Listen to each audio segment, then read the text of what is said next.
दोस्तों, क्या सपने सच होते हैं? आयुर्वेद की दुनिया में कुछ होते हैं और कुछ नहीं होते हैं।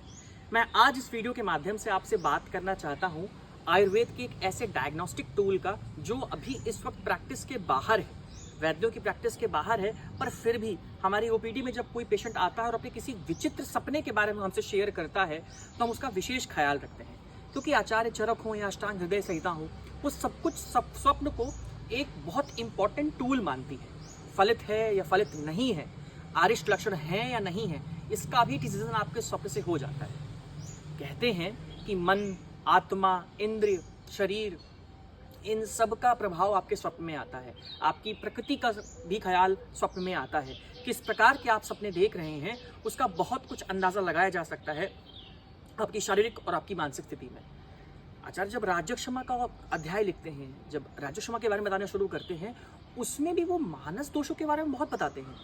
आपके मन का प्रभाव आपके स्वप्न में पड़ता ही पड़ता है, इसीलिए मनोवा सूतस की उत्पत्ति मानी गई है कारण आपके स्वप्न के लिए। जब भी आप किसी वैद्य के पास जाएं, अपनी सारी बातें बताना शुरू करें, बहुत जल्दी में नहीं, बहुत हड़बड़ी में नहीं। मे भी शायद वो आपके लिए इंपॉर्टेंस ना रखती हो, पर वो बहुत कुछ एक डायग्नोसिस का इस्तेमाल करके एक वैद्य के लिए वो बहुत उपयोगी टूल साबित किया जा सकता है।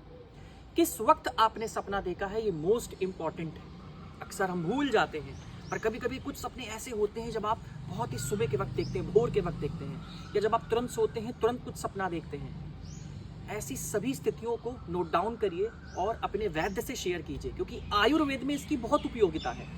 आपके शरीर, मन, आत्मा, आहार, निद्रा, आनंद सब कुछ डिसाइड करता है आपका जीवन कैसा होने वाला है।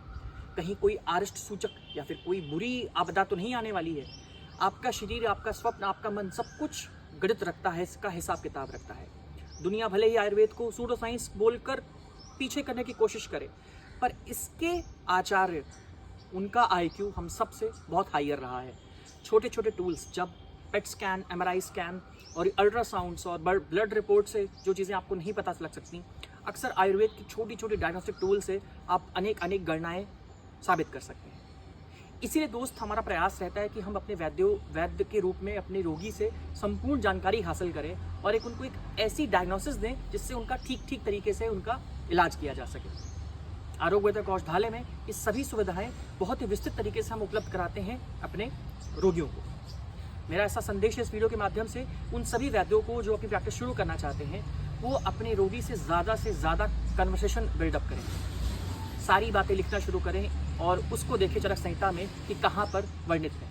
सही आयुर्वेद चुनिए अपने लिए, अपनों के लिए। आयुर्वेद सबसे पहले।